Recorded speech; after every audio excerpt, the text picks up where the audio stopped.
سبح اسم ربك الأعلى الذي خلق فسوى والذي قدر فهدى والذي أخرج المرعى فجعله غثاء أهوى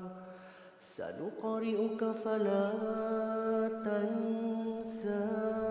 إلا ما شاء الله إنه يعلم الجهر وما يخفى ونيسرك لليسرى فذكر إن نفعت الذكرى سيذكر من يخشى ويتجنبها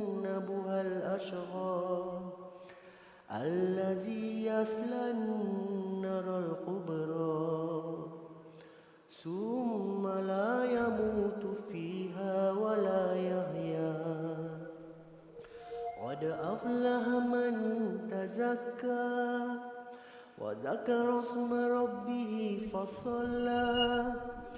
بل تؤثرون الحياة الدنيا